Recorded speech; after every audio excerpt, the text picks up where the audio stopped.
we'll see what happens when they finish out the rest of the season. But as far as right now with what they've played, I think they're the biggest surprise, and I also think they're the best of these undefeateds that we're talking about right now. Usually, more times than not, especially in today's day and age, it's a quarterback award. So if you have Ward and or Gabriel who put up great numbers and their teams go undefeated, that might give them a leg up. You have guys like Jalen Milroe and Ryan Williams and the guys that they have on this team. You can't help but think that on some of these days they're going to bring out their best, and sometimes their best is better than a lot of people around the country. The Big Bets on Campus podcast. All right, here we go.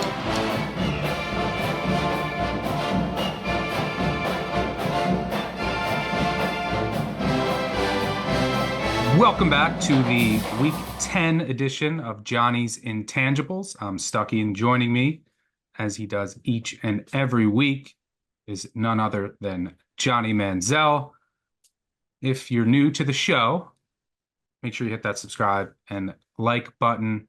But we just cover some general topics in the college football world, usually pertaining to the weekend that was and looking a bit ahead to the upcoming schedule. And we always start with Johnny's MVP of the week. Johnny, where are you going for week 9? Yeah, I think there was a lot of guys that could have deserved this MVP of the week. One, I have to give a big shout out to Dillon Gabriel, becoming the second all-time touchdown passer in college football history. What a crazy accomplishment. If it wasn't for the play of my MVP this week, Marcel Reed from Texas A&M. I'm a little bit of a homer right now, but if you went back and looked at the biggest game this weekend and saw how that game was playing out, Texas A&M seemed dead in the water until Marcel Reed really came onto the field. So, it seemed like one of those games where, A&M was just receiving a punt, running 3 plays and then punting it right back. So for him to come in the game and do what he did really threw, a good LSU defense completely off their heels. He gave them the spark that they needed and really, gave them the opportunity to even be in that game and have it turn out the way that it did. So what an MVP performance by him. One that, he didn't have to throw it too many times, but the way he was rushing the ball, his reads on those zone reads, and he did make one big long bomb down the field. Definitely an MVP level caliber play this week. Quick trivia for you. Do you know who has the most touchdown passes? It's probably got to be Case Keenum. Yep, Case Keenum. I think he has 155. Gabriel is maybe, I want to say 12 back. There's 12 back. Yeah, so I think he can get there. Maybe and we'll touch a little bit on Ohio State and Penn State.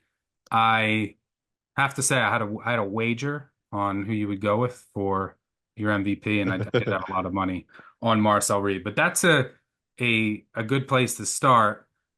We'll talk a little Texas A&M. Yeah, I mean you were right. They looked dead in the water, and you have to credit Mike Elko for making the change. And you could clearly see that it caught LSU off guard. They were not prepared for Reed. They had no idea what to do against the quarterback run game, and Texas A&M took full advantage. Then they started feeding off of that crowd. The defense started to play better. It really was amazing to see the complete 180 in that game. Are you a bit concerned or worried about this week's trip to South Carolina? A little bit of a trappy spot, South Carolina coming off of a bye. Texas A&M off of that huge win, hearing all the college football playoff talk. Are you a bit worried about this upcoming game? Yeah, I think this is one of those games, exactly like you said, it is a little bit of a trappy game. South Carolina has been scrappy a little bit throughout the season, and a team that probably can hang with anybody if they come out and bring their best stuff. So this is one of those games when I saw the line come out, I'm kind of like, whoa, this is one that Texas A&M is definitely going to have to be prepared for. And it's very easy for them to be in this position coming off a big win, almost looking a little bit ahead to, a Texas game that's looming at the end of the month. But I think this is something they're going to take care of business. I will see exactly what Elko does at the quarterback spot. I think it would be really hard right now to go away from Marcel Reed and the energy and vibe that he brought to that team on Saturday. But, this is a game that, we have a good history against South Carolina, one that I think we'll really be prepared for on Saturday.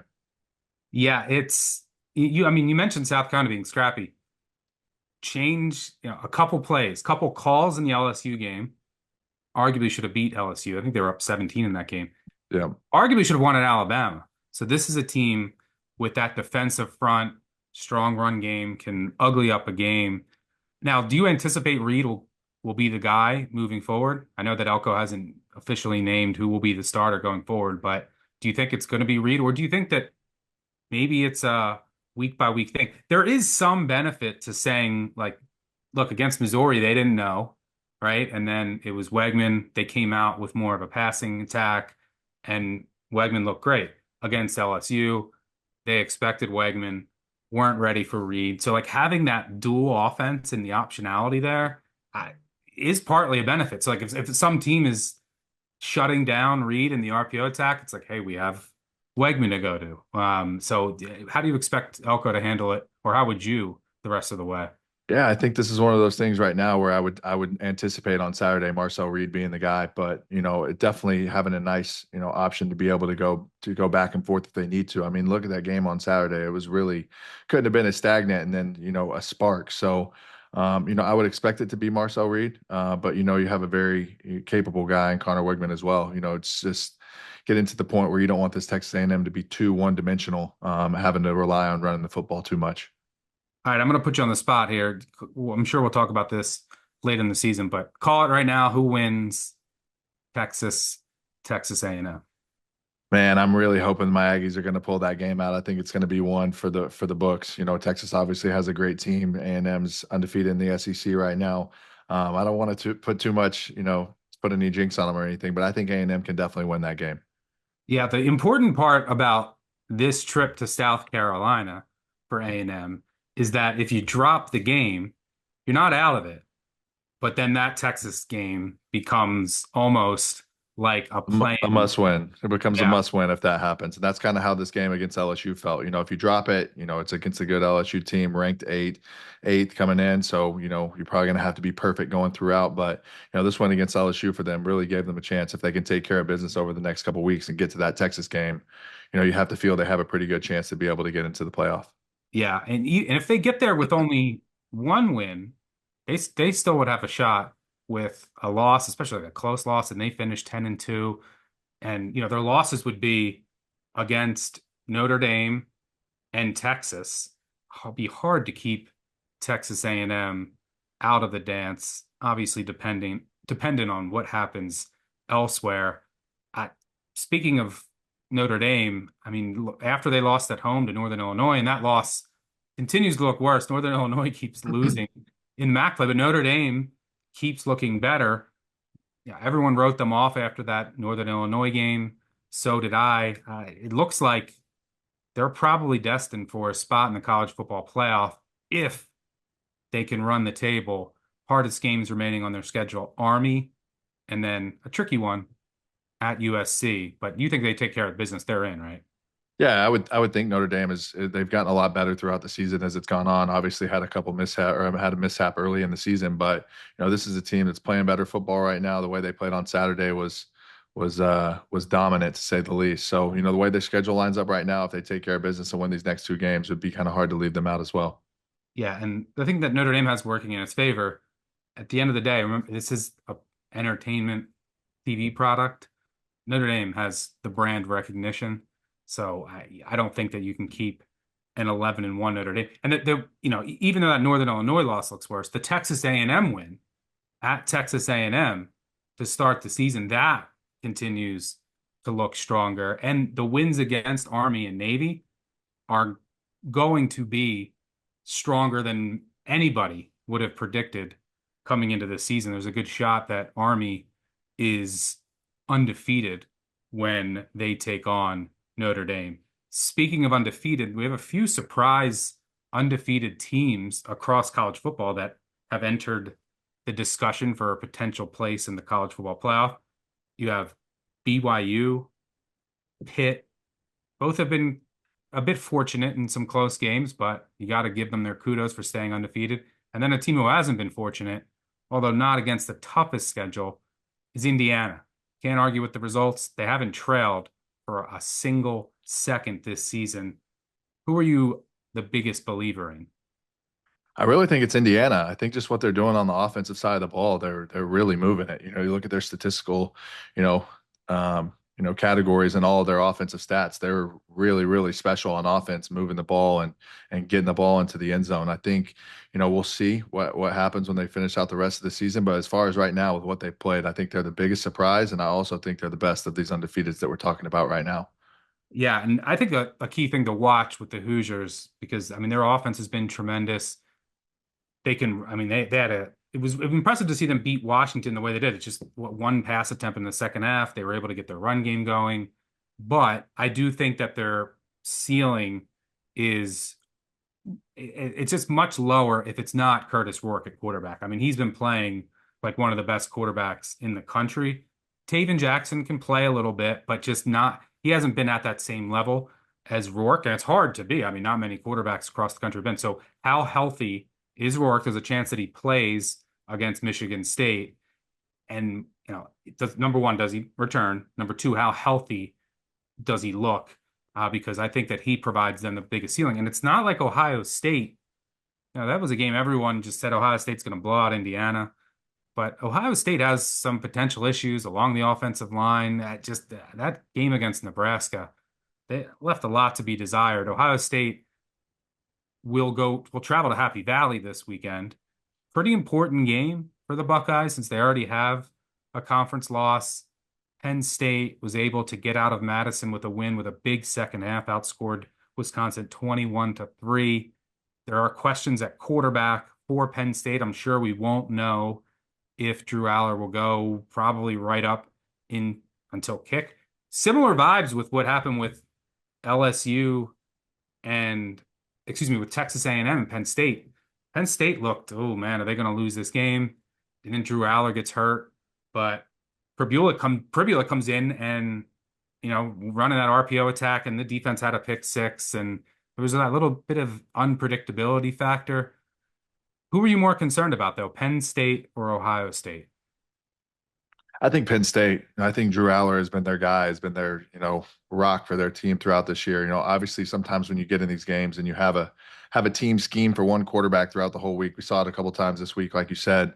You scheme for one style of quarterback and then another one comes in. It is really hard for your defensive front, for your three techniques, for your DNs, who are just using their keys to get after the running back or the quarterback or whatever it may be on a specific call. But it really does create a little bit of adversity for a defense and allows the offense to be able to have some success. So, I think with Drew Aller being out, I think they're really going to need him in this game. And I think, everybody at Penn State is hoping that he's able to come back and start this game for them.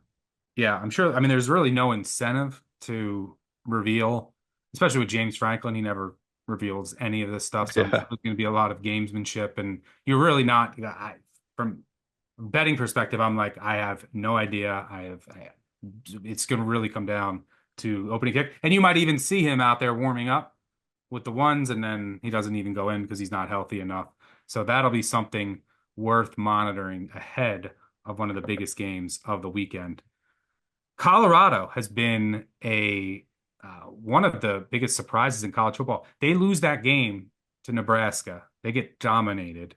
Shador calls out his offensive line, questions. I was starting to question just the chemistry in the locker room. Where's this team headed? And they've really turned it around. They're going bowling.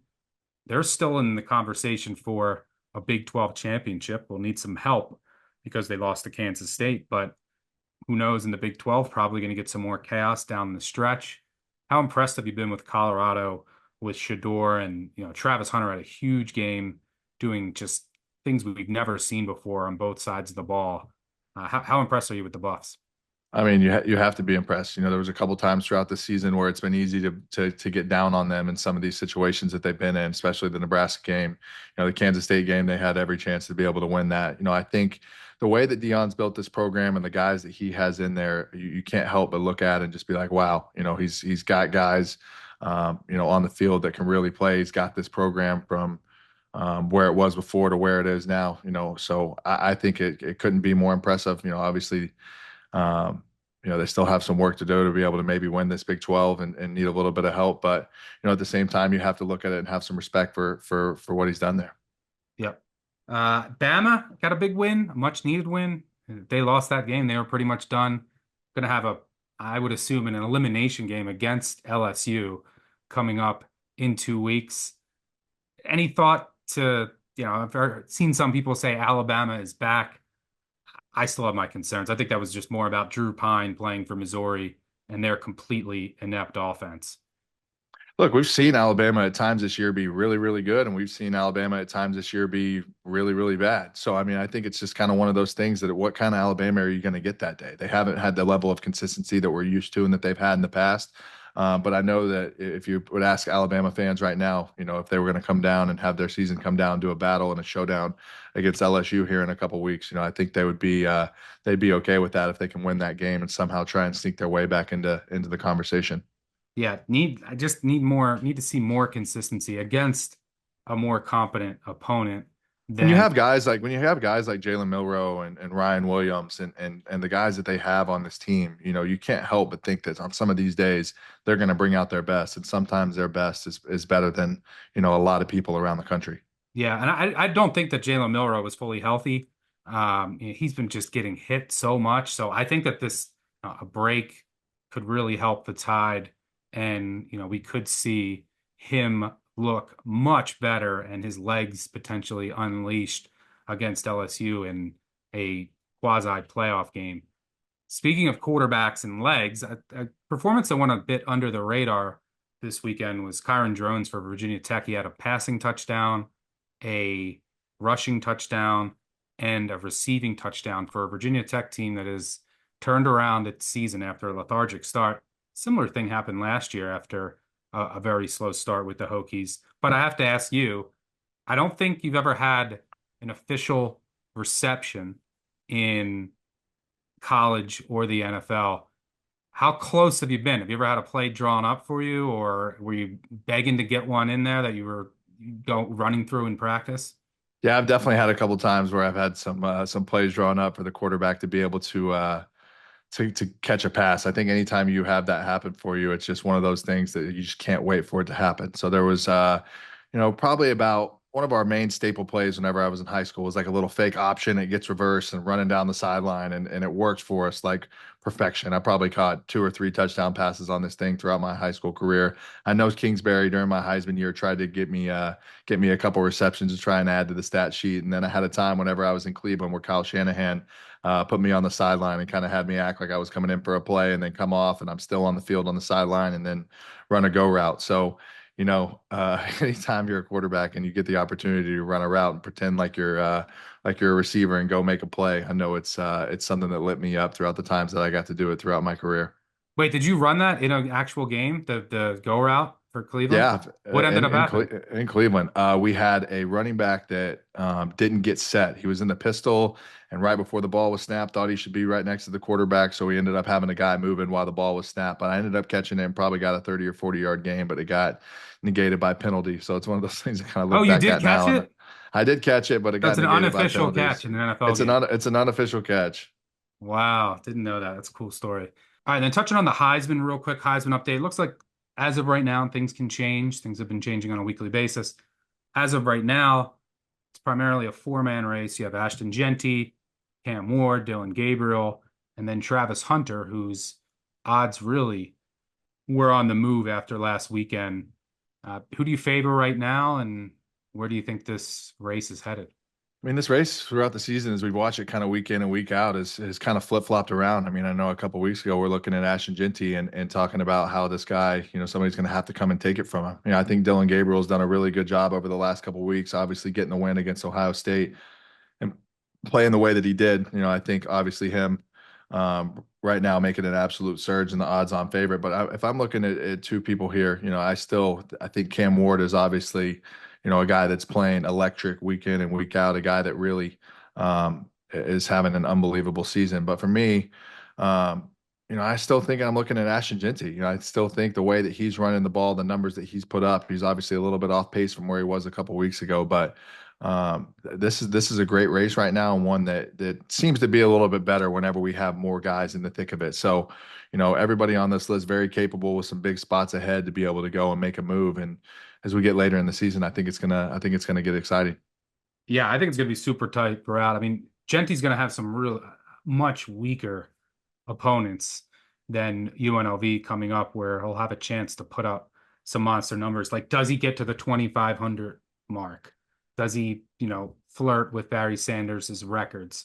We mentioned the Gabriel. Does he break the NCAA record? I mean, that could play into it.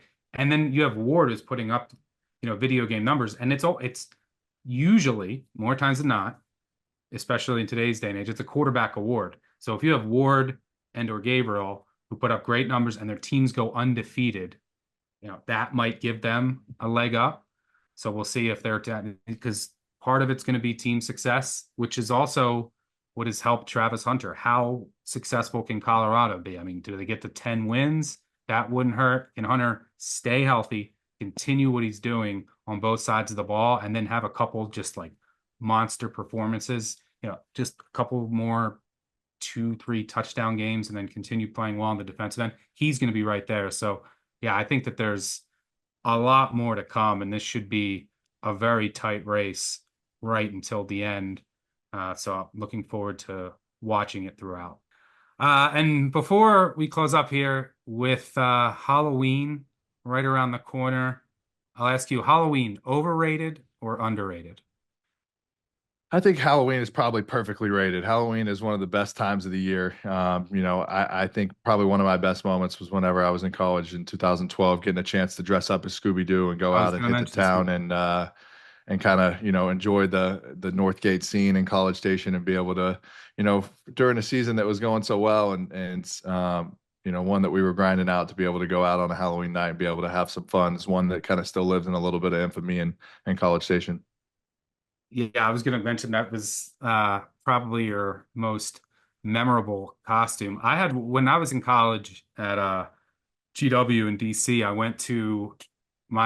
went to this costume shop before the weekend, and I bought this full-size Elmo costume. If Elmo was your NFL mascot, like put the head on, this massive mascot. Went to this club and there was a Playboy party there, and I went with my friend he had this big booth and table with bottles, and there was like Playboy models there, and I was in my Elmo costume and couldn't take off my head because I was drenched. It was the most miserable night of my life.